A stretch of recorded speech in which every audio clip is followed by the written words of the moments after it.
Oi, tudo bom, gente boa? Você está chegando aqui, eu estava esperando você. Não esqueça, vai entrando, vá se inscrevendo no canal, no caso de você não ter se inscrito ainda. Clique o sininho, deixe o seu like, que é a única linguagem que esse algoritmo entende. Aí ele bota o canal um pouco mais visível para alcançar outras pessoas. E durante o tempo que nós estaremos juntos, mais ou menos de 8 em 8 minutos, aparece esse lembrete de inscrição, clicar no sino e dar o like. Nós estamos em Mateus, voltando ontem, com base em Mateus, eu fiz uma viagem com vocês até Lucas 21, para vermos aquelas advertências de Jesus, aqui em Lucas 21, do verso 34 ao 36, que foi sobre o que falamos ontem, e hoje eu volto para a sequência aqui de Mateus, verso 29. A gente tinha parado quando Jesus disse: onde estiver o cadáver, aí se ajuntarão os abutres, ou seja, quando a conjunção de fatos, sinais, fatores, vetores dessa convergência indicativa da volta do Filho do Homem ou da minha volta acontecerem em estado de convergência simultânea, inquestionavelmente adensada como nunca antes, porque, como eu tenho dito, todos esses sinais aqui já se manifestaram no curso da história. O que caracteriza esse tempo do fim é a convergência deles todos em estado potencialmente, alarmantemente forte e poderoso, como nunca antes tinha acontecido. E a simultaneidade de todos esses fenômenos acontecendo, obviamente, de maneira conjugada, o que cria uma volumetria, uma densidade de natureza histórica, existencial, psicológica, espiritual e econômica, com crises de todas as naturezas, com fome, com sede, com hecatombes naturais, com um monte de coisas que decorrem exclusivamente dos maus tratos que o planeta sofre da intervenção humana, como eu tenho falado exaustiva e cansativamente aqui, para quem está tendo dificuldade em assimilar. Para quem não tem, eu espero que não esteja cansativo, que você esteja apenas lembrando, relembrando e introjetando essa consciência cada vez mais profundamente em você. Agora, aqui no verso 29 de Mateus 24, Jesus prossegue dizendo: logo em seguida a tribulação daqueles dias, que foi o que a gente viu antes. A gente viu antes, viu, Clarinha? A gente viu antes. Já várias vezes a gente viu sobre essa tribulação e também as teorias dessa tribulação, que eu recomendo que você não creia, não subscreva, não assine nenhuma delas. Porque Jesus não nos deu nenhum cronograma. E não disse que os mais espertos entre nós saberiam montar o quebra-cabeça. Não, ele só disse: fiquem espertos, de olhos abertos, não sejam tolos, guardem os princípios, entendam os significados, não relativizem o Evangelho, não andem atrás desses que se ofertam como profetas, como Cristos, como sabedores das últimas coisas. Esses são os mais perigosos, são os que dizem que sabem. O dia, a hora, como será, que escrevem livros e compêndios para vocês seguirem cega, obediente e entorpecidamente. Não, isso não. Jesus nos dá sinais para a gente ter elementos de aferimento histórico crescente. E como eu tenho dito, a história, pela leitura da Bíblia, pela leitura de Jesus e pela leitura do Apocalipse, conforme a gente o tem nas mãos, ela é um fenômeno no espaço-tempo. Veja bem, no espaço-tempo, que é o único lugar onde se pode escrever história, é no espaço-tempo. E é onde a gente tem a sensação ilusiva de passado, ontem, presente hoje e futuro amanhã. É aqui, nessa linha do tempo, nessa timeline, é o único lugar aonde a gente tem essa sensação de passado, presente e futuro. Outras criaturas de outras dimensões que não sejam do espaço-tempo não lidam com essas categorias de espaço, passado, presente e futuro. E Deus mesmo, muito menos. Passado, presente e futuro são simultâneos, estão acontecendo nele, ele não está sob essas dominações. Mas para nós humanos, na ilusão da linearidade do espaço-tempo, eu tenho dito e repetido que a história acontece numa linha crescente que vai fazendo espirais aumentantes que vão crescendo no passar do tempo, de modo que há uma certa repetição fenomenológica com outros nomes, com outros protagonismos, com outras tecnologias, com outros processos, de acordo com a evolução dos tempos, mas se você olha, você verifica que o fenômeno é o mesmo. E ele vai só crescendo numa espiral crescente, aumentante, mas pelo passado a gente tem vislumbres do presente e algumas projeções para o futuro. Porque a história evolui assim na observação humana. É uma timeline espiral que vai crescendo à medida em que a nossa sensação de andar para o futuro vai aumentando. É por isso também que eu disse e repito, que o Apocalipse já se cumpriu inteiro. Antes do Apocalipse, ele já se cumpriu todo, várias vezes. Durante o tempo do Apocalipse, do João do Apocalipse em Patmos, ele se cumpriu por inteiro, exceto pela volta não física de Jesus, mas a volta da soberania de Jesus, virando a história ao contrário, aconteceu nos dias do João do Apocalipse e do Apocalipse desse João, escrito na ilha de Patmos.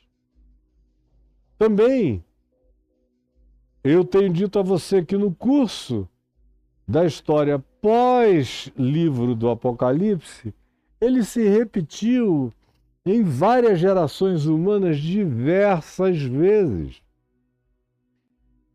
Se você que conhece bem tanto o texto dos evangelhos quanto o Apocalipse, conhece também bem a história da civilização humana, desde antes de Jesus, durante Jesus e depois de Jesus até os dias de hoje, você vê essa mesma fenomenologia, essa espiral crescente que vai aumentando, até que, quando chegar nesse momento de conflagração final de todas as coisas, haverá um adensamento e uma simultaneidade de tudo. No passado, a gente teve momentos com ênfases em algumas coisas e não tanto em outras. Apareceram certas coisas, mas outras não.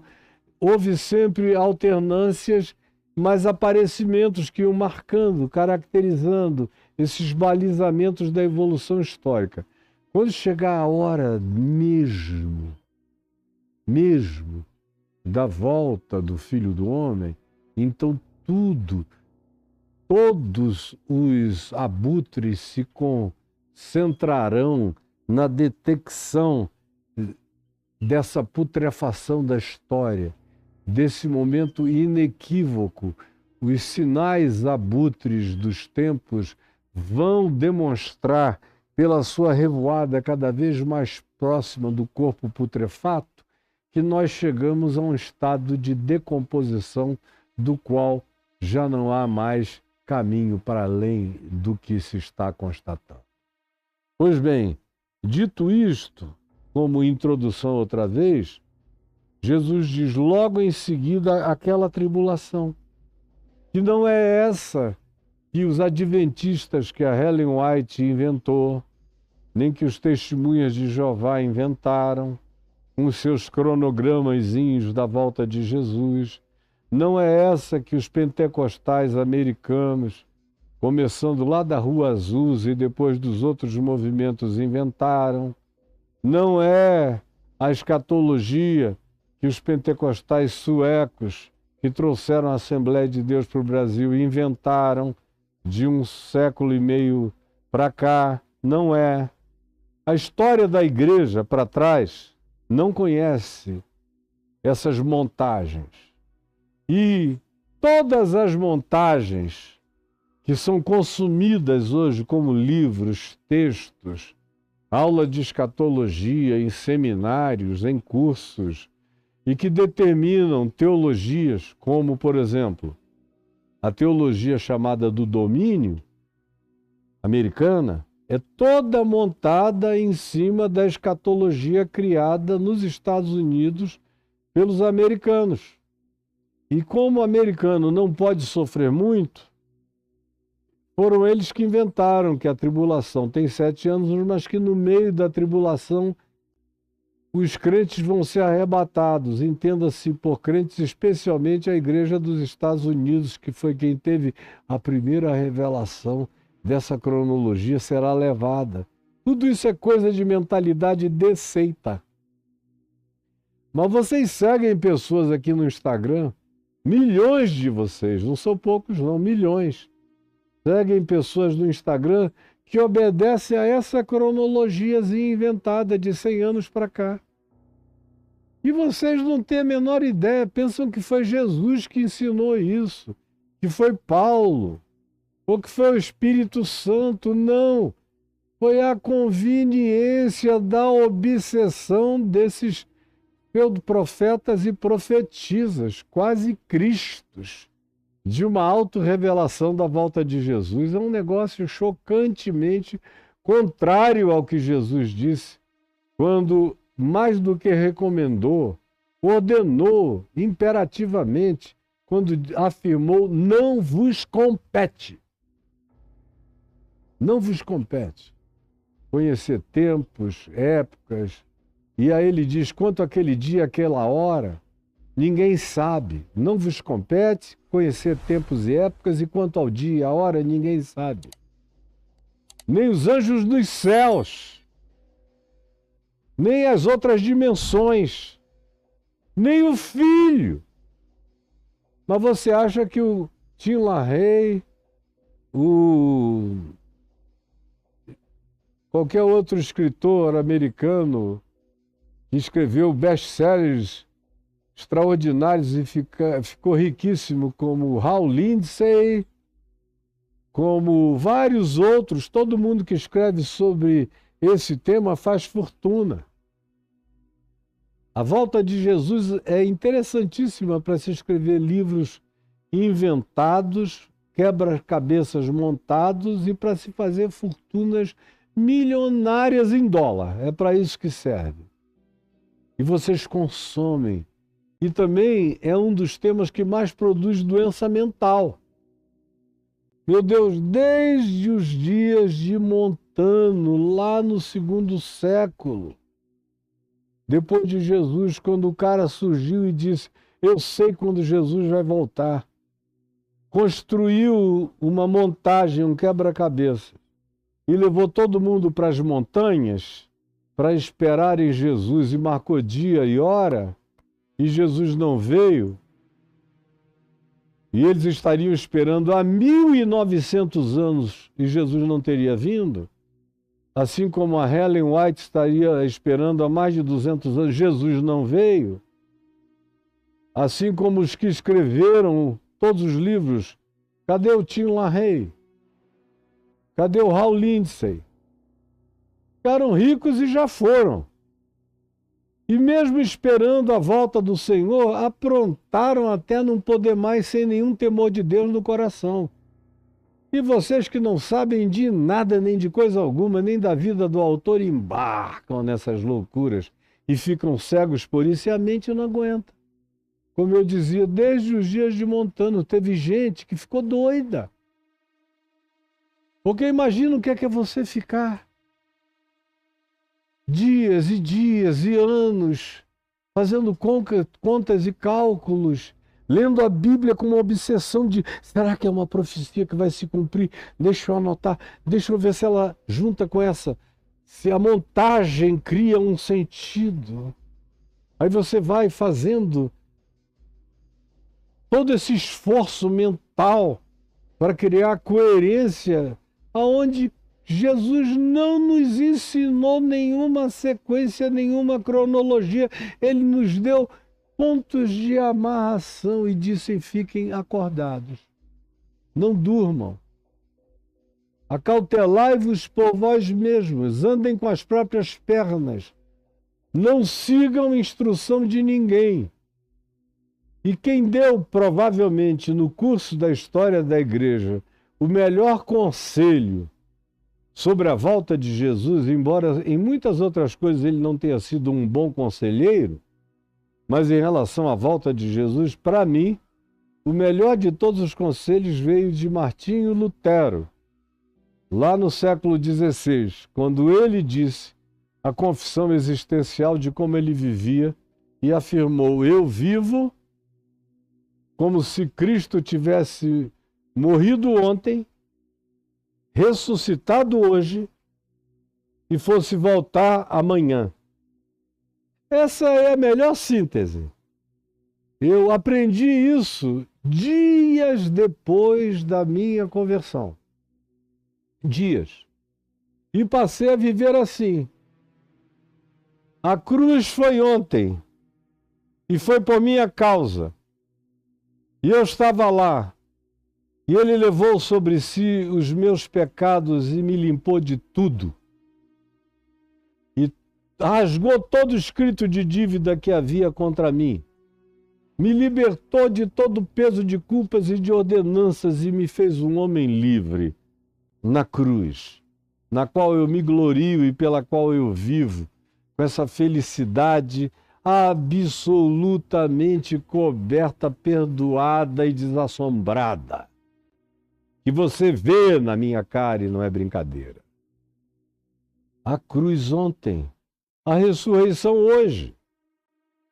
Todo dia eu venho levantando há 52 anos e dizendo: a ressurreição aconteceu hoje, este é o dia que o Senhor fez, no qual eu me regozijarei, me alegrarei nele, no poder da ressurreição, na alegria da ressurreição, na certeza da ressurreição, no fato de que Cristo ressuscitou, está vivo e me habita. Eu sou grávido pelo ressuscitado, que faz aumentar em mim todo dia o poder da sua ressurreição, que é o fator existencial que move a minha vida para o futuro. E o meu amanhã é Cristo voltando para mim, ou eu voltando para Cristo. Com 70 anos de idade, eu estou muito perto de qualquer das duas coisas acontecerem. Ou de eu voltar para Cristo, o que é a mesma coisa, eu vou voltar para Ele, é com Ele que eu quero estar. Ele disse: na casa do meu Pai há muitas moradas. Ou Ele voltando para mim, vindo e me transformando instantaneamente, me fazendo ficar com um corpo semelhante ao da sua ressurreição, me glorificando para padrões, dimensões, perspectivas de natureza eterna, me dando um corpo celestial de uma outra densidade energética e sem limitações de espaço, tempo, nem de qualquer outra caracterização limitadora da minha existência corpórea, finita, morrente e envelhecente, como eu estou hoje me apresentando aqui diante de ti, ó Deus, e diante de você, meu irmão, um homem de 70 anos indo para o Senhor, ou o Senhor vindo para esse homem de 70 anos. Tanto faz se sou eu indo pela morte até ele, ou se é ele vindo na sua segunda vinda, me transformando para não ver a morte. Em qualquer perspectiva eu não verei a morte. Se for eu indo para ele, eu não verei a morte.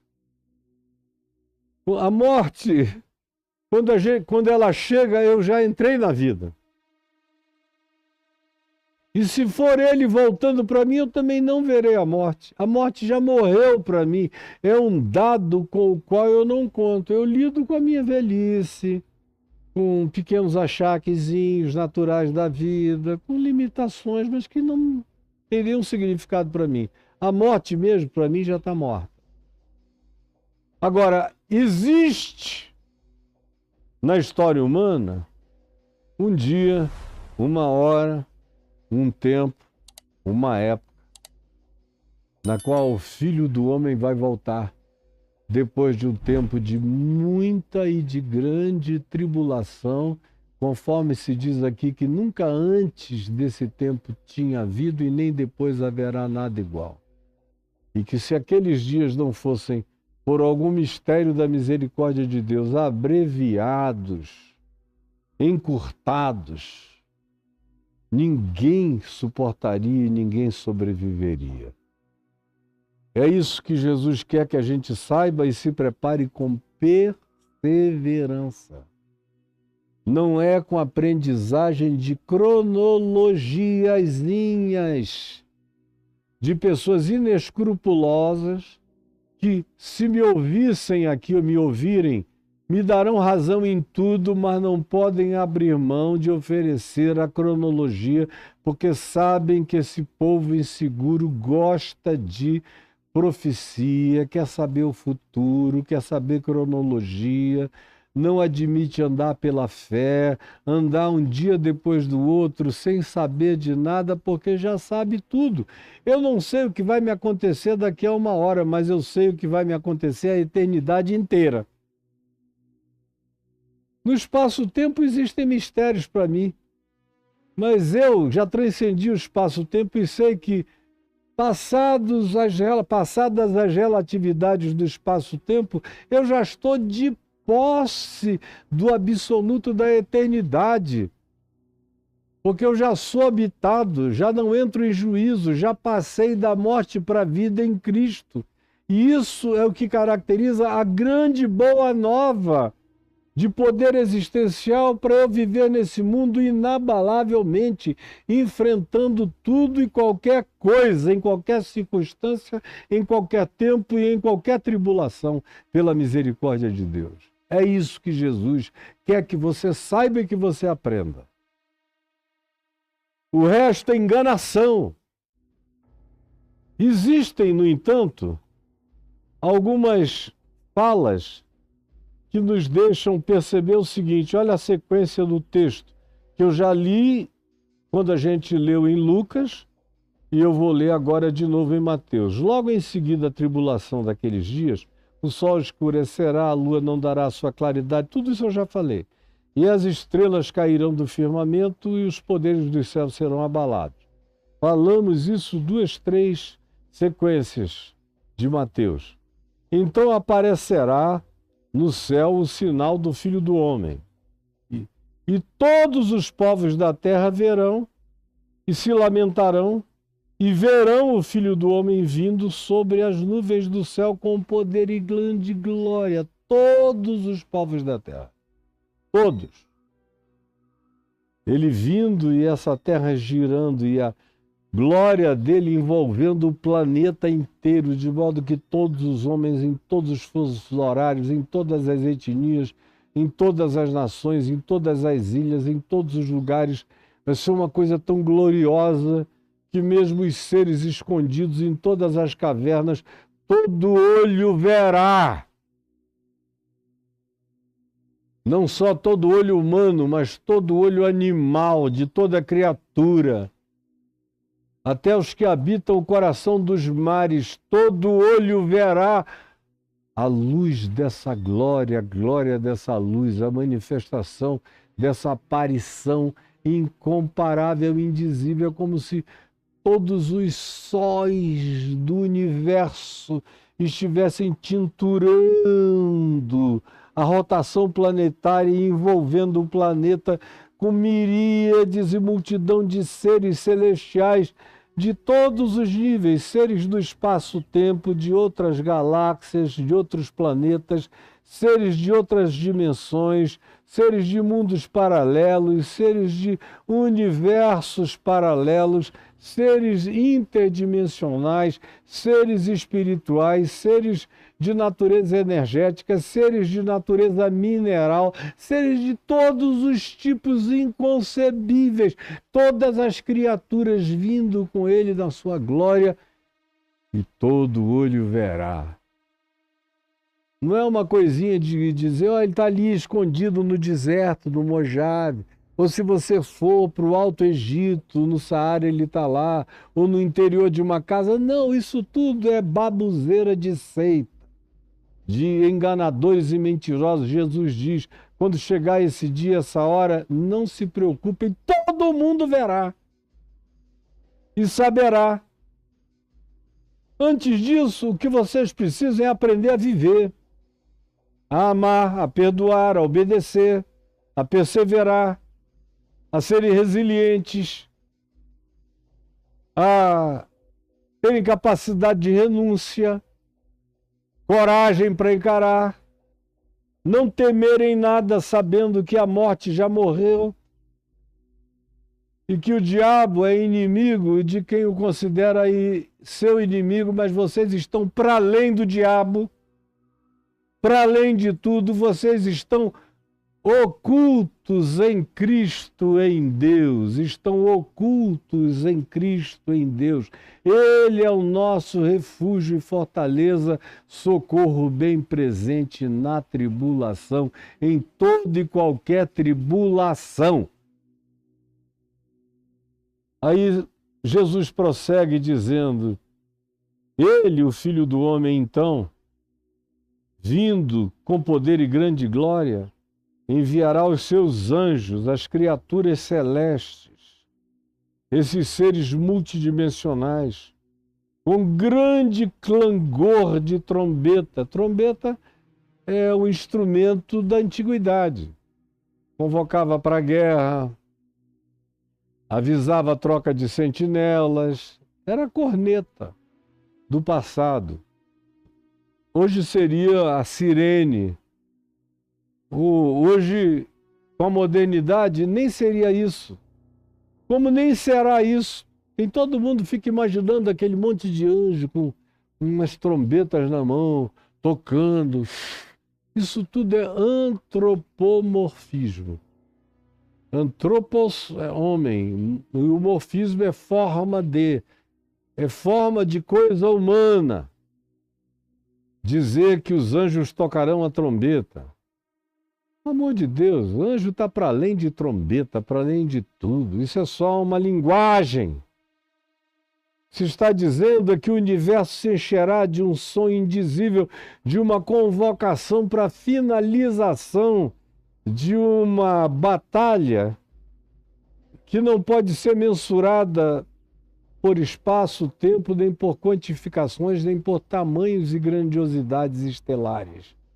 Mas é uma batalha mensurada pela qualificação do significado dessa luta, dessa guerra, desse embate, que é uma luta pela consciência de Deus, de seres feitos e criados à imagem e semelhança de Deus.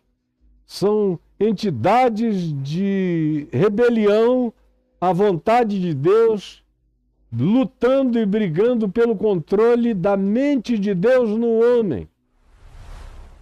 Lutando pelo controle da mente, da alma e da sensibilidade divinos concedido ao ser humano, para fazer do ser humano um ente divinamente satânico, satanicamente divino na sua maldade indizível quando tal coisa acontece.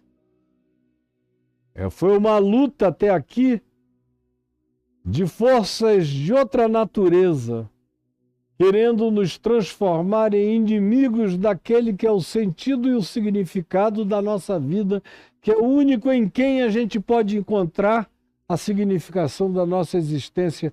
E a luta dessas forças adversárias é para nos roubar essa visão, nos cegar e nos matar, nos fazer existir desalmadamente em estado de um sonambulismo inacordável.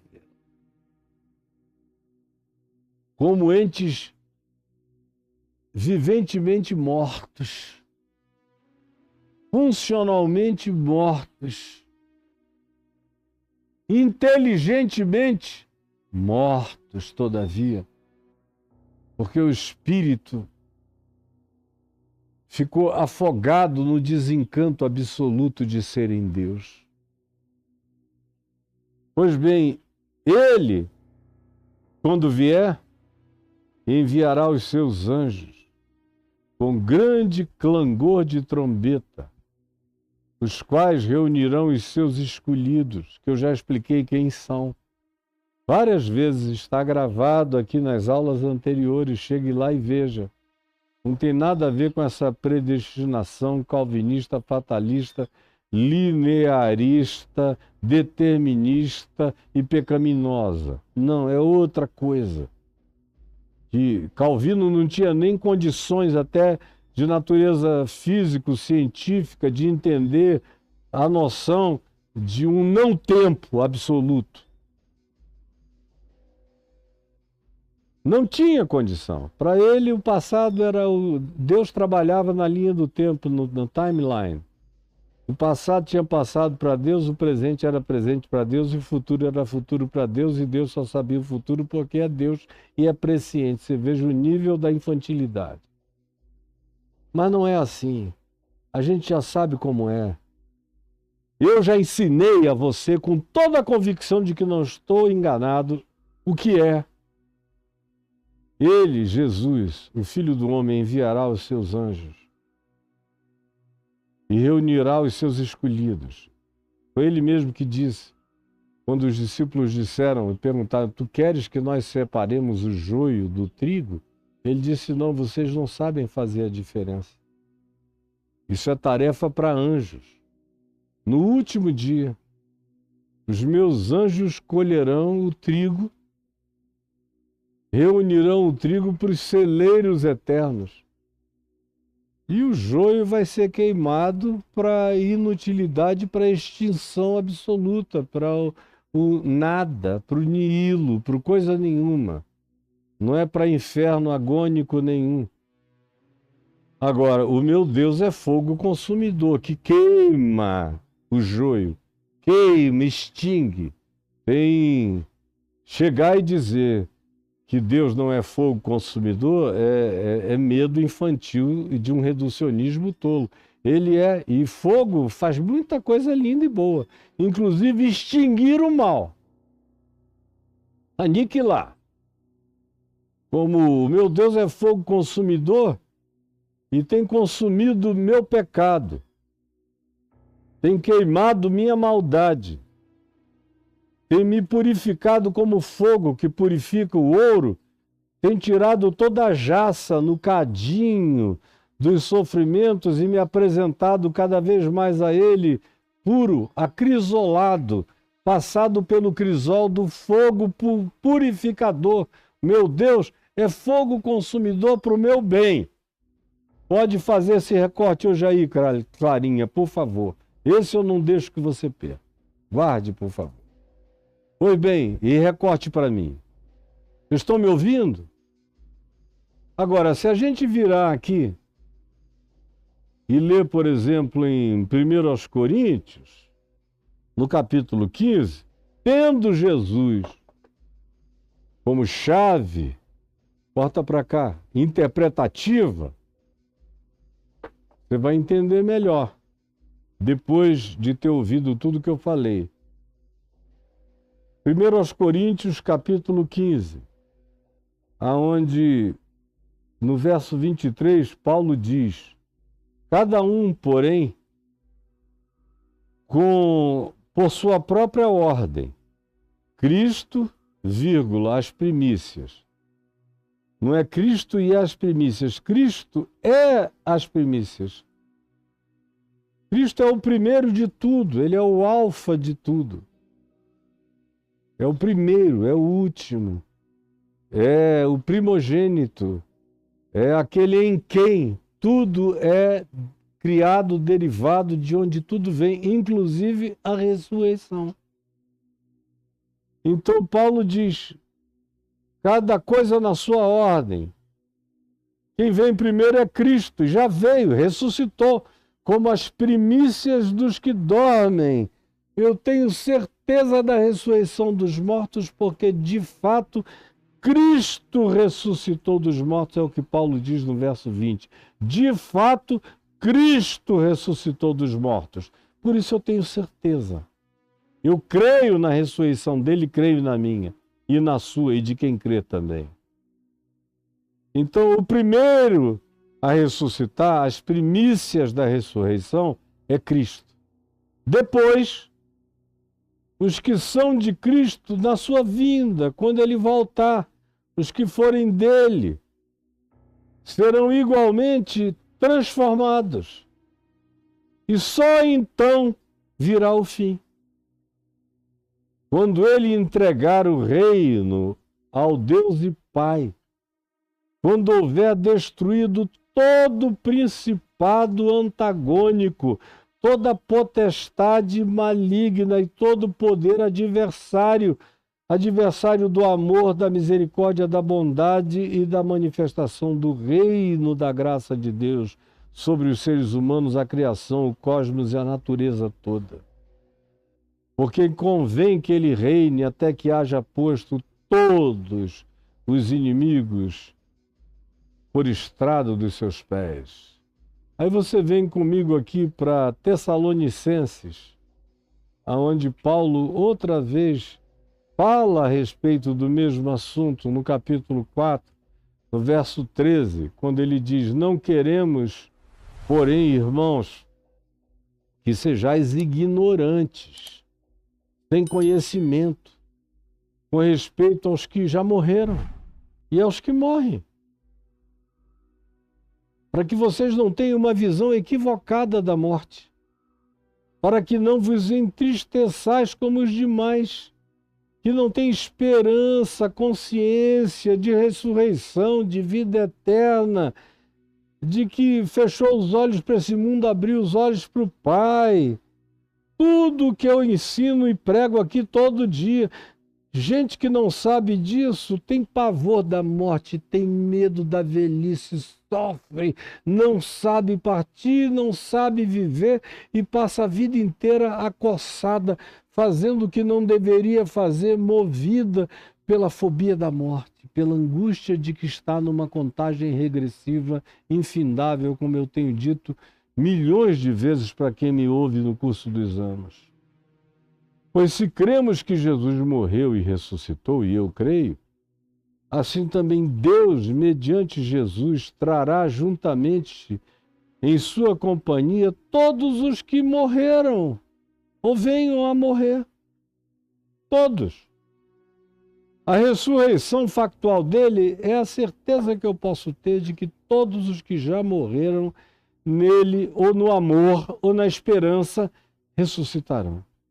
Ora, ainda vos declaramos mais uma coisa, por palavra do Senhor mesmo, por revelação de Deus, a saber, nós, os vivos, os que ficarmos até a volta de Jesus, de modo algum precederemos os que já morreram. Quem estiver vivo, vai estar vivo, e quem vai ser primeiro visitado quando ele estiver voltando, quando todo olho estiver vendo, serão esses que já tiverem morrido, que serão ressuscitados primeiro.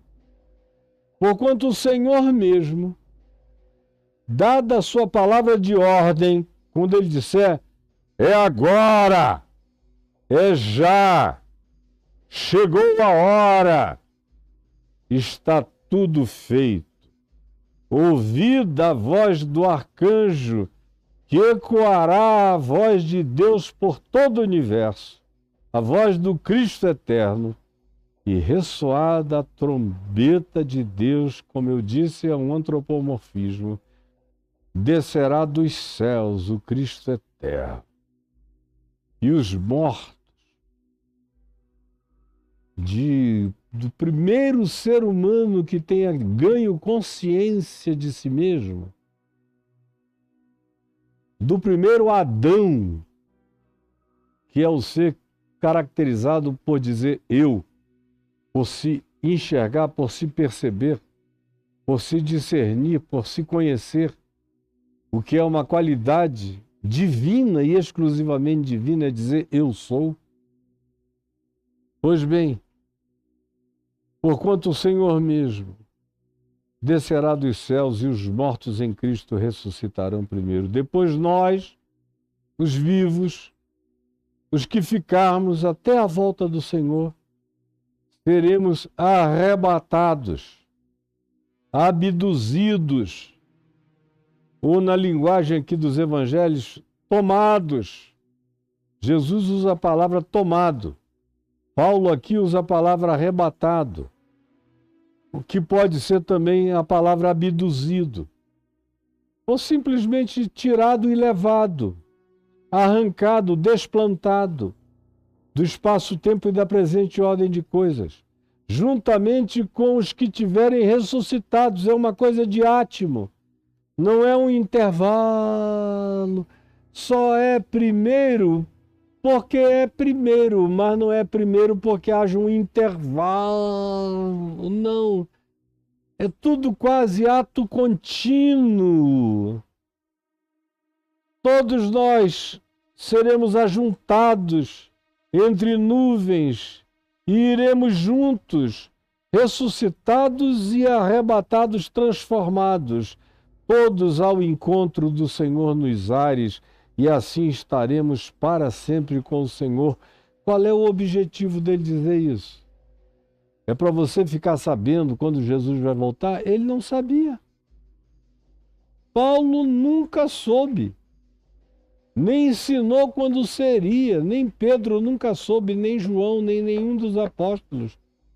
Por que que você acha que é um Pozella da vida que vai saber, um Tim LaHaye da vida que vai saber, um Hal Lindsey da vida, uma Helen White da vida que vai saber? É mentira! Não sabem. Não sabem. E eu digo, esfrego na cara de qualquer um. Não sabem. Sabem o esqueminha que eles próprios montaram e vendem para você ficar impressionado. Mas eles mesmos não sabem nem quando eles vão morrer. Eles vão saber quando Jesus vai voltar. O cara não sabe o dia da sua morte, mas sabe quando Cristo vai voltar. Ou tem uma certeza clara de quando ele vai voltar. Ah, vamos parar de estupidez, pelo amor de Deus. Por que que Paulo diz isso aqui? Com uma razão só. Está no verso 18. Qual é a razão? Qual é a razão? Ele diz, consolai-vos, pois, uns aos outros com estas palavras. Ele diz isso não para você saber dia, hora, mês e ano, ou para escrever um livro sobre a volta de Jesus e ficar riquíssimo, não. Assim como o Apocalipse foi dado, também na mesma perspectiva. Assim como Jesus ensinou o pequeno Apocalipse, como é que termina? Lá em Lucas, por exemplo. É do mesmo modo, consolai-vos com essas palavras. Quando essas coisas começarem a acontecer, erguei as vossas cabeças, por quê? Porque a vossa redenção se aproxima. Porque a vossa redenção se aproxima. É para que tenhais esperança. É para que sejais consolados. É para que vivais animados, como se Cristo tivesse morrido ontem, ressuscitado hoje e fosse voltar amanhã. É para que vocês tenham essa existencialidade de vitória desamedrontada.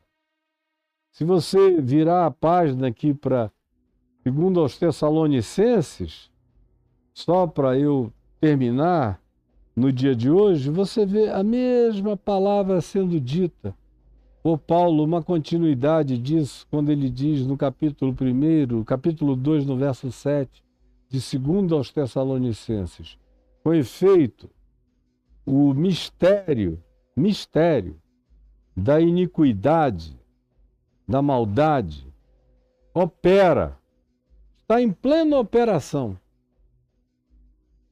e aguarda somente que seja afastado aquele que agora o detém.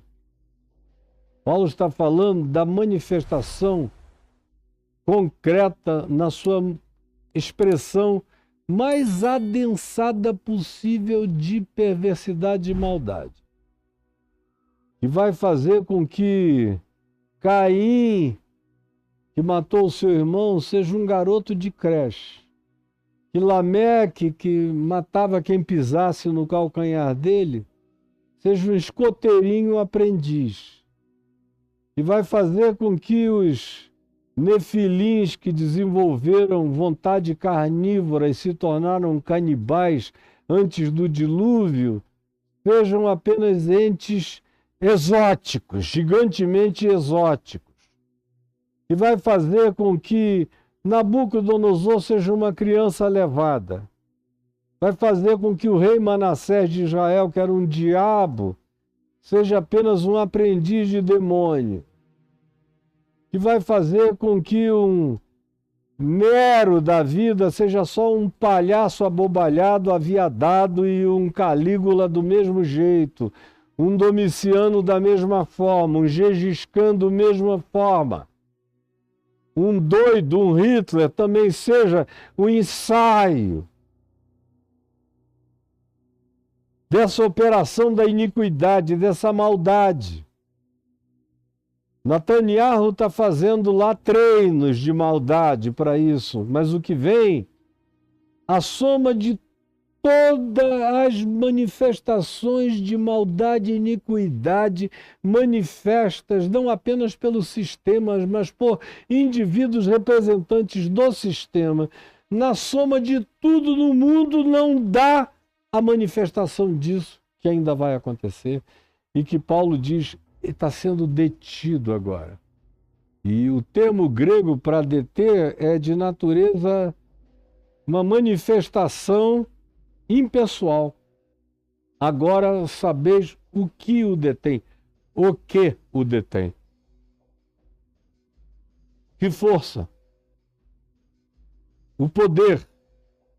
Ele imaginava que esses crentes lá de Tessalônica soubessem que era a força do Espírito Santo barrando a manifestação plena da maldade no mundo.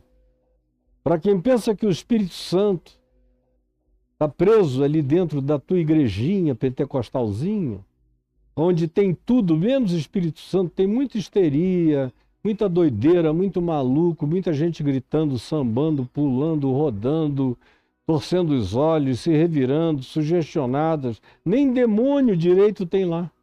É tudo tão falsificado que até demônio senta para rir. Espírito Santo também não tem. Você está pensando que esse mundo só não explodiu ainda por causa do quê? Do Trump? Ou de quem? Do Churchill na Segunda Guerra? O do Eisenhower? De quem? É o Espírito Santo que, agindo hoje no planeta Terra, em todas as nações do mundo, em todas as etnias, é o único que barra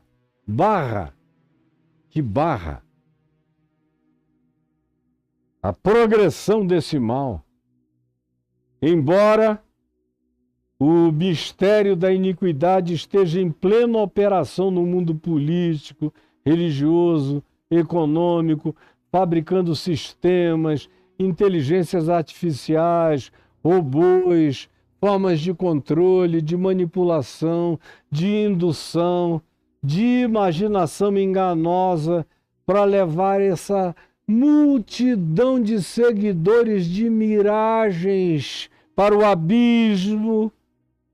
Tudo isso em operação, e só não está em operação absolutamente plena e concreta porque tem alguém barrando o caminho.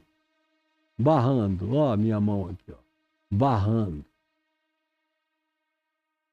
Se isso for retirado, o fluxo inteiro corre numa maldade incontrolável.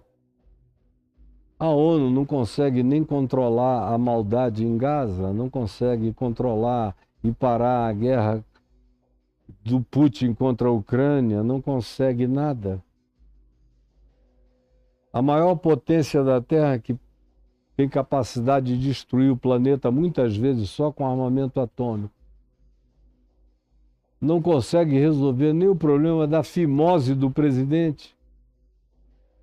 Não conseguem. São todos os grandes arrogantes demoníacos e satânicos arrotando com o hálito do inferno e do Tártaros, as maldades deles, impressionando você que é um bobinho, que fica achando que é daí que vem o teu socorro, ou pensando que é a igreja que faz mal a si mesma, que não consegue controlar nem a sua própria mentira, nem as suas próprias taras, nem suas próprias doenças. Está me ouvindo, Clarinha? Para recortar, a igreja que não consegue controlar nem suas próprias taras, nem suas próprias doenças, nem suas próprias maldades, nem seus próprios pastores perversos, nem seus padres, nem seus sacerdotes, nem aqueles que arrancam dinheiro dos infelizes que lá estão, que não conseguem curar os doentes que lá vão, que não realiza nada,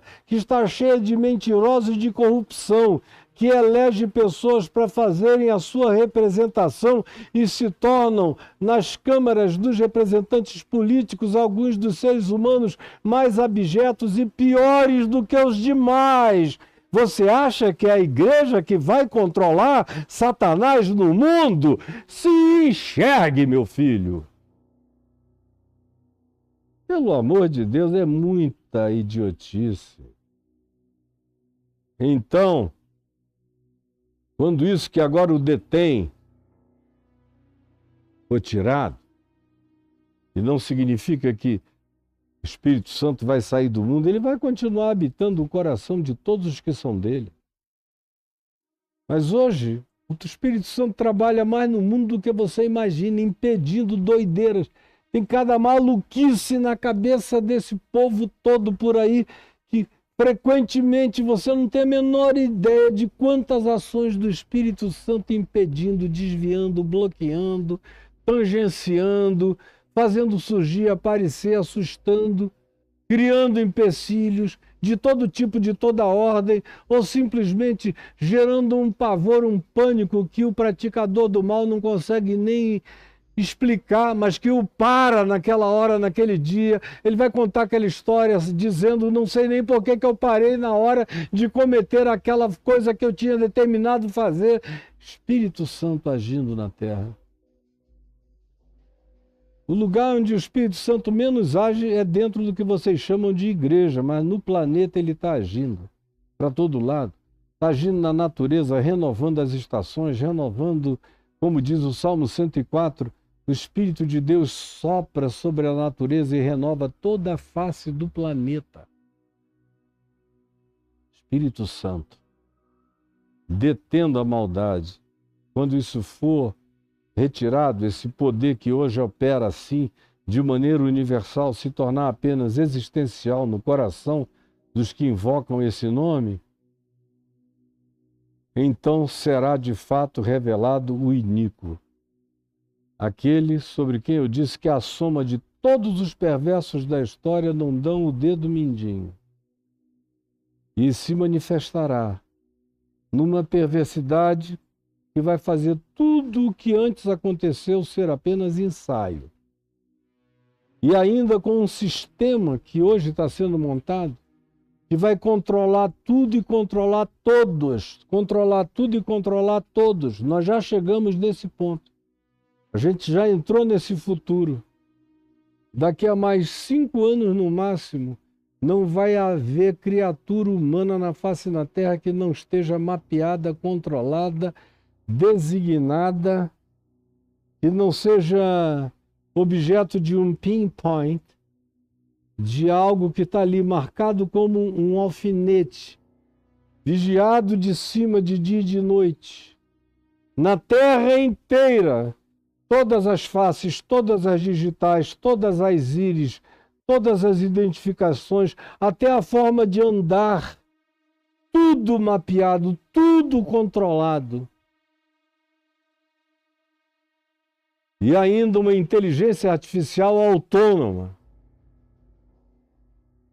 E conquanto o doutor Nicoleles, brasileiro, que é um grande cientista, diga que isso nunca vai acontecer, eu tenho a ousadia de, com todo respeito, contradizê-lo e dizer: vai ganhar autonomia sim, doutor. Vai ganhar e não vai demorar tanto. Se eu e o senhor, que já não somos crianças, vivemos mais 10 anos, nós vamos ver com os nossos olhos essa inteligência artificial pintando e bordando com os humanos, e os humanos se tornando escravos deles. Como antes do dilúvio, os humanos foram escravos dos Benai Elohim, que se desviaram do amor de Deus, os vigilantes, os filhos deles com as mulheres, os nefilins, os monstros variados produzidos por a transformação e edição genética. Tudo controlado naquele mundo onde os homens se tornaram escravos dessas forças alienígenas poderosas que aqui estiveram. Entre nós, como a história é esse caminho linear, crescente, espiral, do mesmo fenômeno antigo que só vai mudando de forma, mas continuando na mesma direção, como hoje mesmo eu já falei algumas vezes, nos nossos dias isso está ganhando algumas outras configurações. Não aparecerão gigantes de 6 metros por aí. Os gigantes já estão entre nós, são superinteligências independentes. E agora nós já estamos na iminência do desenvolvimento da superinteligência quântica, da inteligência artificial quântica autônoma, autorreplicante. Hoje eles estão sendo vendidos como sendo pertencentes a nós. Mas guarde o que eu vou dizer a você, somos nós que pertenceremos a eles. Nós é que seremos escravos deles, nós, os nossos filhos, os nossos netos e as próximas gerações, se o processo for esse que nós estamos aplaudindo pelo encaminhamento, é isso que vai acontecer. Nós não temos cabeça para controlá-los. Seremos controlados e dominados. E acima deles haverá esse ser da iniquidade, esse poder da malignidade absoluta. Mas saiba de uma coisa, a quem o Senhor Jesus matará. Quando Jesus voltar, matará. Assim, ó.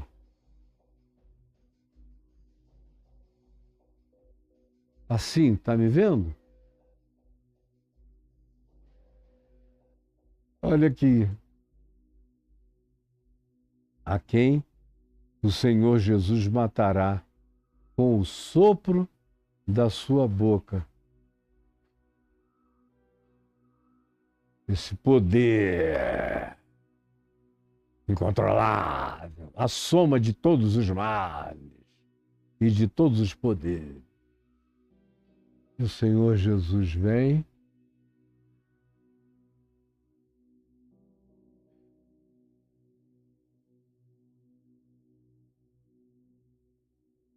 matará com o sopro da sua boca e o destruirá pela manifestação da sua vinda, da sua luz, chegando e devorando tudo, porque o nosso Deus é fogo consumidor da maldade. Ora, o aparecimento do iníquo, que tem e controla todo o sistema da malignidade, que vai ganhar essa sofisticação que a gente, com um pouco mais de imaginação, já consegue imaginar, e que envolve, inclusive, esses entes que nos dominarão todo, de inteligências artificiais autônomas e autorreplicantes, com esse ser sobre eles controlando tudo, a única obediência que eles darão é a esse ente da iniquidade. Ora, o aparecimento desse iníquo e de todo o seu aparato de iniquidade vai acontecer segundo a máxima eficácia da inteligência satânica. A máxima eficácia da inteligência desse ser transmilenar. Já está presente e existente antes de haver planeta Terra, que vem crescendo numa psicologia de natureza transdimensional, com conhecimentos que estão para além da nossa capacidade de sequer imaginar. Pois bem, o aparecimento desse ente do mal, que controlará todas essas forças malignas que o obedecerão, vai acontecer segundo a eficácia máxima da inteligência satânica. Com todo poder, com todo poder, com todos os sinais assombrosos, com todas as tecnomagias e tecnologias e todas as impossibilidades concebíveis para a mente humana, mas que eles farão acontecer para a estupefação adoradora de todos os seres humanos.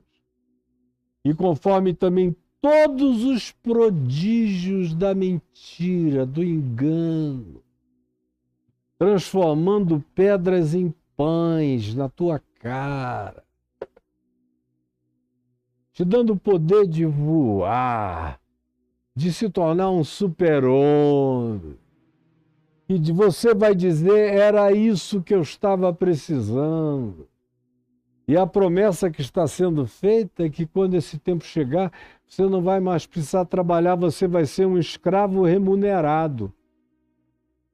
Porque os androides vão fazer o trabalho, a inteligência artificial vai controlar os androides, e a nós também, e vai nos dar um salário para a gente ficar morrendo de angústia, sem saber o que fazemos com a nossa própria existência, morrendo de angústia, porque tudo que eles não nos darão será paz, e não nos impedirão de morrermos de angústia. E milhões de humanos procurarão a morte nesse tempo, mas a morte também fugirá deles. Por que isso vai acontecer? Por que isso vai acontecer? Porque eles preferiram dar ouvidos ao engano da injustiça. Porque não quiseram acolher o amor da verdade. Olha só isso. Paulo falando, porque não quiseram acolher o amor da verdade. A verdade é amor e o amor é verdade. E esses todos que não quiseram acolher o amor da verdade, é uma coisa horrorosa. Eu vejo esse povo todo, aos milhares, brigando contra o amor, ridicularizando a verdade nessa era batizada como era pós-verdade, e que também é a era pós-amor, porque o amor praticamente se esfriou do coração de quase todos. Os humanos estão praticando coisas inconcebíveis em outras épocas e gerações e que agora estão sendo naturalizadas e cada dia serão mais. Porque nós, humanos, não quisemos dar ouvidos e acolhermos o amor da verdade para sermos garantidos, salvos, protegidos e amparados pela graça divina. É por este motivo, por não termos querido acolher o amor da verdade, é por esta razão que Deus envia, manda, permite, consente, deixa acontecer, em razão da liberdade de escolha, a operação do erro que a gente escolhe todo dia. Podendo falar a verdade, a maioria prefere mentir. Podendo enganar, desde que ninguém saiba, a maioria prefere enganar. Podendo tomar posse do que não é seu, sem haver consequências, a maioria prefere tomar posse do que não é seu. Podendo possuir e gozar e usufruir sem que ninguém fique sabendo, mantida a garantida do segredo, você adultera. Só quer ter certeza de que não vai ser objeto de consequências desastrosas. Se houver alguma vantagem em dar um falso testemunho, se for beneficiar você e ninguém vier a descobrir, você dá o falso testemunho, enche o bolso, vai embora para casa e tenta esquecer o assunto. Eu vejo pessoas dizendo, não, eu sou contra a guerra, mas eu tenho uma pessoa que se tornou um grande inimigo meu, que é ucraniano.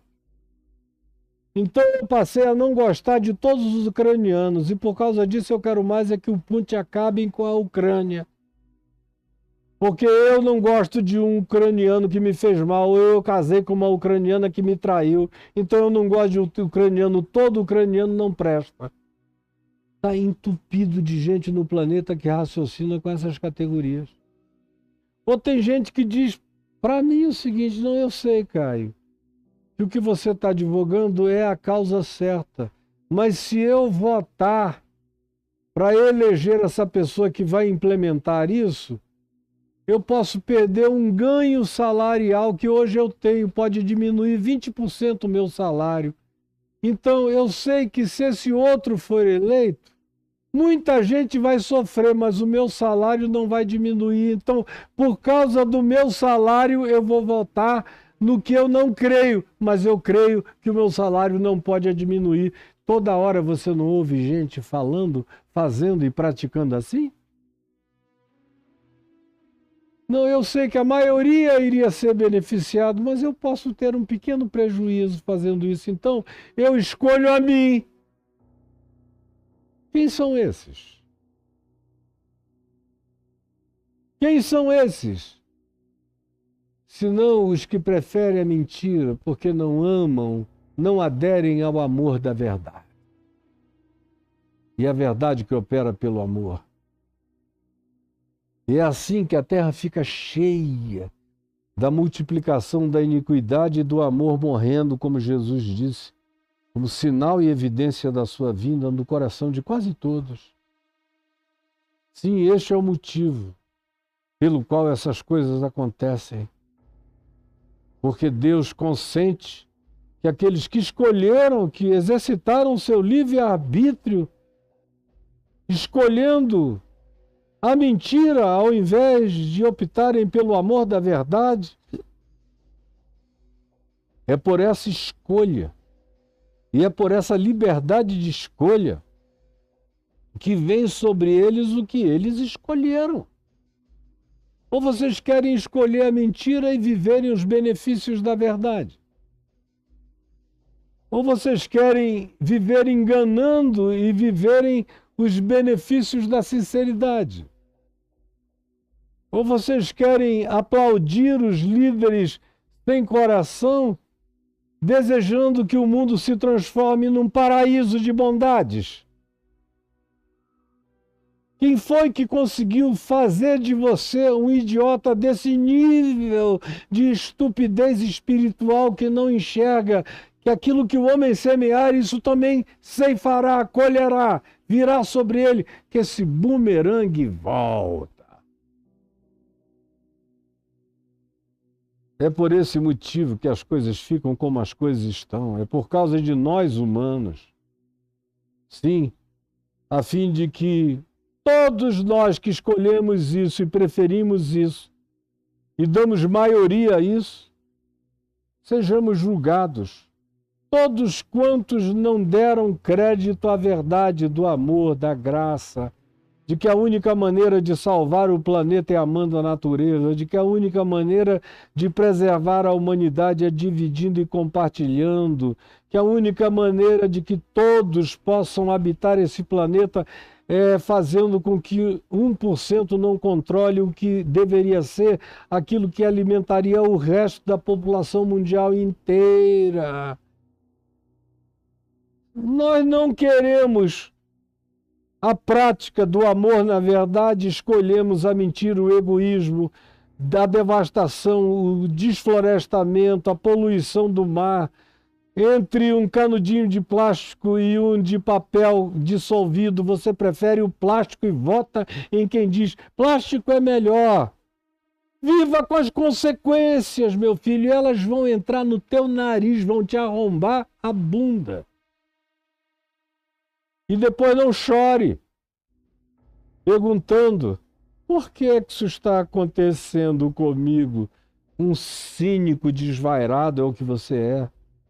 Sim, isso vai acontecer por causa das nossas escolhas majoritárias, a fim de sermos julgados, todos quantos não tivermos dado crédito à verdade, antes, pelo contrário, aprendemos foi a nos deleitar, é a palavra, deleitarmos com a injustiça, com a mentira e com a maldade. Senhor Jesus, eu quero pedir que essa palavra que eu trouxe em teu nome, com toda a simplicidade sincera, verdadeira, pura e escrachada do meu coração, sem nenhuma vontade de complicação de nenhuma natureza, querendo que, como aqueles que ouviram Jesus, os que me ouçam, entendam. Como aqueles que ouviram Paulo, venham entender. Como aqueles que agora estão me ouvindo, que a eles seja dada a graça simples da iluminação do Espírito Santo para a compreensão do Evangelho de Cristo, que não é uma invenção que demande montagens nem sistematizações posteriores. É o que eu te peço que tu faças hoje na mente de todo aquele que, com simplicidade de coração, acolher a verdade do amor e o amor da verdade e na verdade. Em nome de Jesus. Amém e amém. Olha só, gente boa, eu vou parar por aqui no dia de hoje. Hoje é terça-feira, não é? E amanhã eu estarei aqui com você. Hoje eu vou ter que sair mais cedo. Você viu durante o programa passar aqui um pix de um CPF, daqueles que pedem para contribuírem pessoalmente comigo, com a minha família, no caso eu e minha mulher, nossos filhos são adultos. E agora você está vendo um CNPJ, que é o pix do nosso ministério, do meu ministério, que paga os salários dos que trabalham comigo, que troca os equipamentos, que enfim permite que os meus braços se estendam e cheguem aonde sozinho eu não alcançaria. Eu quero que antes de você sair, você clique aí no caso de não ter se inscrito no canal, toque no sininho e dê o seu like porque é a única linguagem que o algoritmo entende. Eu vou parar por aqui e amanhã eu volto com você. Com a graça de Deus. Vou sair que eu tenho um compromisso. Um beijo. Que Deus nos abençoe em nome de Jesus. Amém, amém e amém.